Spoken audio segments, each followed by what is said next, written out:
All right, so we're going to look at the Chapter 8 review. There was a couple problems that we didn't go over, so I'm just going to kind of skim through these. In number one, it's asking to find the geometric mean and the arithmetic mean. So I just looked at some quick definitions for these. For numbers or for letters A, B, C, and D, you can kind of just, do this a quicker way. So for numbers A through C, I think for the geometric mean, I essentially just took. Let me see if I can just change colors. The square root of A times B. So for letter A, for 4 and 16, just multiply the 4 times the 16, and you'll get the square root of 64.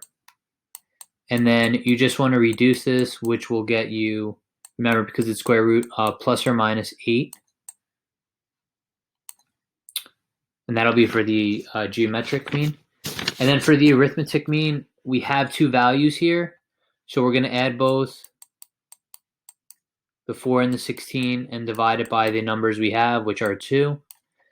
So in this case, you'll have 20 divided by 2, and that will give you an answer of 10, right? Which will be equal to 10. Do the same for letter B, right? 3 times 8. That should give you the square root of 24. Whoops. All right, and then we'll take out for the geometric mean, right? We want to look for the perfect squares. That'll just be 4 times 6, which will give you 2 root 6 as a final answer. And remember, because it's a square root, it's going to be plus or minus 2 root 6. For the arithmetic mean, again, same thing. You have a 3 and an 8. Add them. Set them over 2 for the two values we have, and you will get 11 halves. All right, you're going to do the same thing for C as well. And then 8 is a geometric mean between 16 and what other number. You can essentially, in this case, they're looking for, I guess, 64 here in this case, in this scenario. So between the geometric mean between 16 and I think 4, which will give you 64, take the square root of that and you'll get 8. So that's going to be letter D. Let me just clear this really quickly. And then we also looked at 6. If I'm solving for X, Y, and Z, this is definitely going to be a question you'll see on an assessment. When I solved for X, I looked at, let's see if I can make this a little bit bigger. Okay, so what I did was I took ED over KJ, which is going to be, in this case, 3 over 2, or 3 to 2. And then I set it equal to, if I was solving for X, CD over, I think that's IJ. So that's going to be X over 6. Basically, we got 18 is equal to 2X. Solved. Cross multiplied, right? I got 9 is equal to X. Actually, let me see if I can. It's over here. X is equal to 9. So we need Y and Z.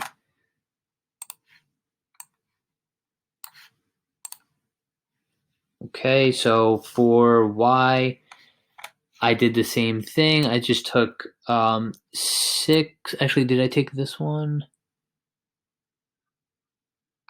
What do I have here? I have 6 is equivalent to 6. And then 16. Oh, no, I have 6Y, right? Okay. So that's fine. I could do that. I have 4. Actually, I took this 4, which is equivalent to Y. And then I took this 6 and this 4 doesn't really matter. So I set it up as 4Y. Actually, not 4Y. Whoops. getting ahead of myself. 4 over y is equal to 6 over 4, same thing. I set this up as a proportion, right? 6y is equal to 16. Now that's the way I did it. When I divided by 6, y is equal to 2 2/3. If you want to leave it as an improper fraction, you can. And now finally for z,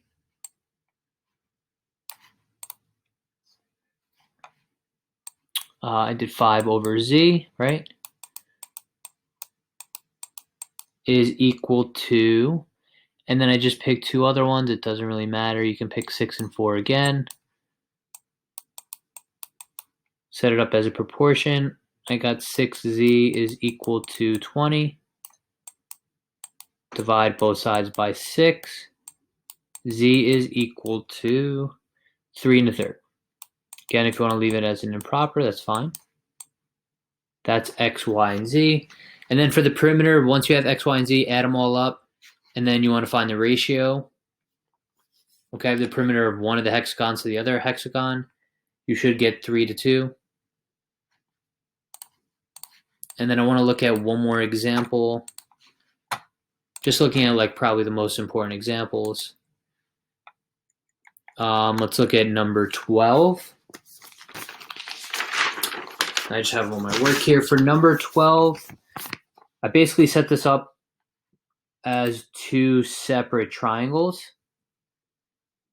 So I think I did what? AD plus DB, right? So I set this up as 2 triangles. I added AD and DB.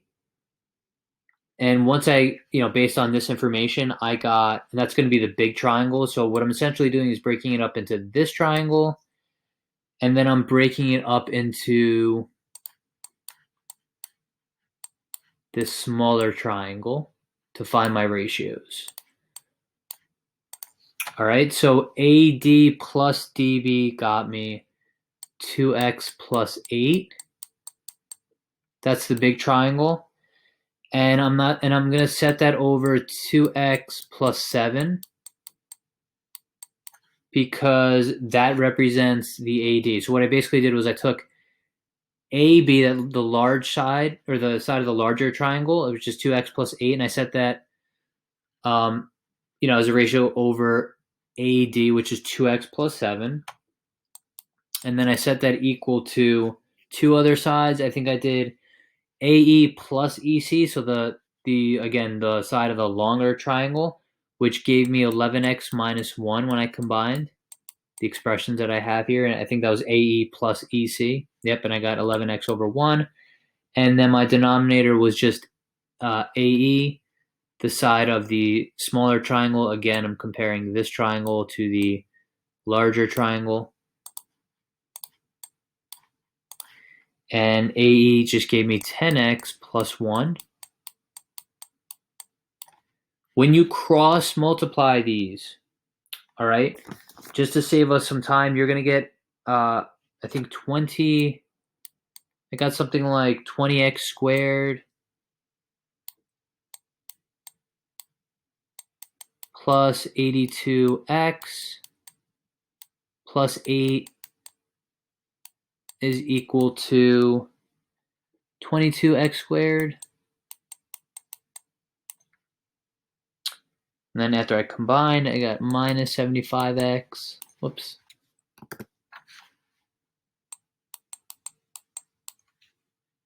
Minus 7. So bring everything over to the left or to the right. It's up to you. Set it equal to 0. And then you should get something like negative 2x squared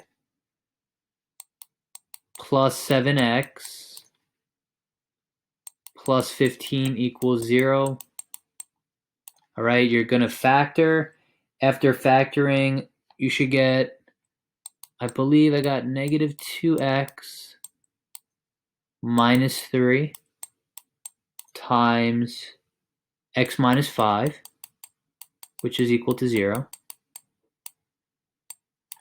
Right? And then I got x is equal to negative 3/2. And x is equal to 5. Now, obviously, I'm going to pick the positive value.